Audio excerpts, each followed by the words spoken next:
आप देख रहे हैं भारत की अमन टीवी और आज की जो है राष्ट्रीय पिछड़ा वर्ग मोर्चा के राष्ट्रीय अध्यक्ष पिछड़ा वर्ग का मोर्चा है। तो हमारे साथ जो है विकास पटेल जी हैं और आज की जो डेट में आज जो है गिनती हो रहा है। सर, आपका भारत अमन टीवी में बहुत स्वागत है। धन्यवाद। आज के जो देखने के लिए मिल रहा है जाति आधारित जो जनगणना हुआ है सर, उसको हाई कोर्ट रद्द कर दिया गया है, इस पे क्या कहना है आपका? जातीय आधारित गणना को नहीं रद्द किया। जातीय आधारित गणना के बाद जो रिजर्वेशन जो 50% की सीमा थी उसको बढ़ा करके जो बिहार सरकार ने 65% किया था उसको रद्द कर दिया और उसमें ये कहा कि सुप्रीम कोर्ट ने इंदिरा साहनी बनाम भारत सरकार केस में 50% की आरक्षण सीमा तय किया था, लेकिन उसी सुप्रीम कोर्ट ने 10% आरक्षण EWS की मान्यता दे दिया।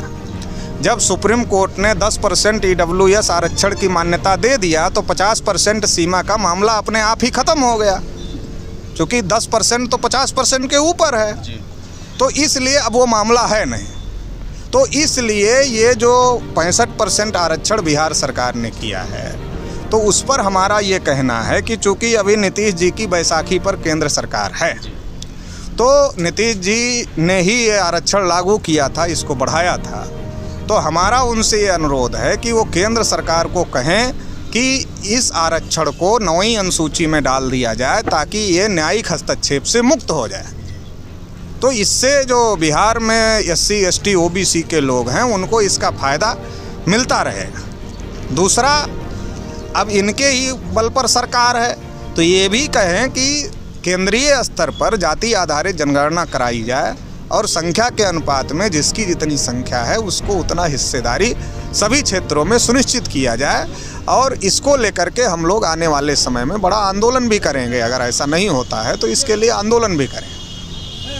अभी हम सुन रहे थे सर कि आपका जो है EVM का चर्चा जो चल रहा था, EVM जो है कभी कांग्रेस और कभी BJP करके जो ये फेराफेरी चल रहा है और कहीं कहीं हर जगह देखने के लिए मिला है कि EVM तोड़फोड़ भी हुआ है, EVM लेके सांसद घेराव भी हुआ है, लेकिन इस पे क्या कहना है?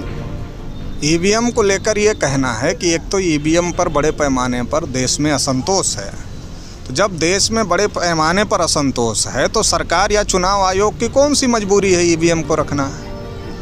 अगर देश की जनता ही संतुष्ट नहीं है EVM पर, अभी एक सर्वे हुआ था उसमें 45% से ज़्यादा जो लोग थे वो EVM के खिलाफ थे। तो अगर ये इतनी बड़ी आबादी देश की EVM के खिलाफ है और दुनिया के जितने विकसित देश हैं वो EVM का यूज नहीं कर रहे हैं तो हमारी कौन सी मजबूरी है? जनता का विश्वास चुनावी प्रक्रिया पर होना चाहिए। अगर जनता का विश्वास ही चुनावी प्रक्रिया पर नहीं है तो ऐसे सिस्टम को फॉलो करने से कोई फ़ायदा नहीं है, बल्कि लोकतंत्र को बहुत बड़ा नुकसान है। दूसरी महत्वपूर्ण बात यह है कि जो फ्री फेयर ट्रांसपेरेंट चुनाव की बात है, हमने गांव देहात में बहुत सारे मतदाताओं को पूछा कि भाई आप जब जाते हो वोट डालने के लिए तो आप बटन दबाते हैं, तो वो बैलेट यूनिट उसको कहा जाता है। वो भी मतदाताओं को नहीं पता है कि उसको बैलेट यूनिट कहा जाता है। वो तो जाते हैं, ढूंढते हैं और बटन दबाते हैं, और कुछ तो वहाँ जाने के बाद उनको पता ही नहीं चलता कि कहाँ क्या करना है। तो वो बटन दबाते, तो हमने उनको पूछा कि जब आप बटन दबाते हो तो वो सामने दिखता है एक दूसरे मशीन में, तो आपको पता है कि गिनती कौन सी मशीन की होती है? जहां बटन दबाते हो उसकी होती है कि जहां दिखता है उसकी होती है कि तीसरे किसी की होती है?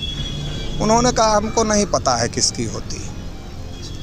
अब उसमें 3 यूनिट है ना, एक बैलेट यूनिट है जहां बटन दबाता मतदाता, एक कंट्रोल यूनिट है जिसकी गिनती होती है, और एक पेपर ट्रेल है जिसमें दिखाई देता है। अब हर मतदाता को ये पता होना चाहिए कि वो कौन सा प्रोसेस है जिसके वजह से, जिसके तहत जब वो बटन दबाता है बैलेट यूनिट में तो कौन से प्रोसेस से वो कंट्रोल यूनिट में जाता है, कौन से प्रोसेस से वो पेपर ट्रेल में जाता है। ये हर मतदाता को जब पता होगा तब इसको पारदर्शी चुनाव कहा जा सकता है। अगर ये मतदाता को पता नहीं है तो इसका मतलब पारदर्शी चुनाव मतदाता की दृष्टि से नहीं है। जब बैलेट पेपर होता है तो मतदाता खुद ही मोहर लगाता है, खुद ही मोड़ता है, खुद ही बक्से में डालता है। उसको पता है कि हम जिस पर मोहर लगा रहे हैं खुद ही मोड़ रहे हैं, बक्से में डाल रहे हैं, यही बक्सा खुलेगा और जो हमने मोहर लगाया इसी मतपत्र की गिनती होगी। तो पूरा पारदर्शिता है।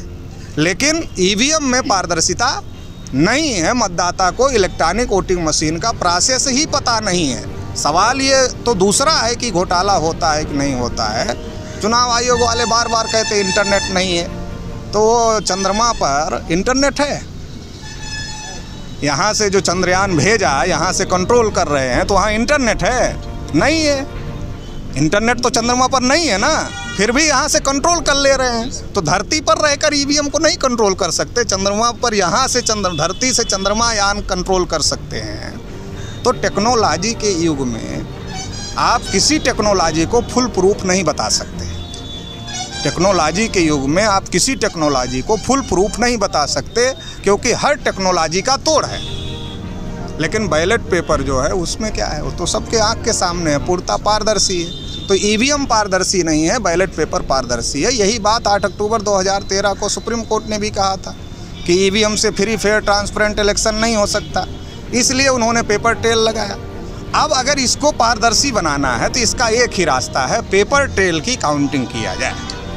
अगर पेपर ट्रेल की रिकाउंटिंग कर दिया जाए तो ये पारदर्शी हो सकता है, क्योंकि जो मतदाता को दिखेगा उसी की काउंटिंग होगी तो पारदर्शी हो गया। तो हमारा तो यही कहना है कि या तो बैलेट पेपर से चुनाव करवा लो, या पेपर ट्रेल की रिकाउंटिंग करवा लो, या पेपर ट्रेल की काउंटिंग करवा लो, तो चुनाव फ्री फेयर ट्रांसपेरेंट होगा। जब तक ऐसा नहीं होता तब तक चुनाव फ्री फेयर ट्रांसपेरेंट नहीं होगा। दूसरी महत्वपूर्ण बात, एक तरफ टेक्नोलॉजी जल्दी चुनाव की बात होती है, दूसरी तरफ इलेक्शन कमीशन 10-10 दिन लगा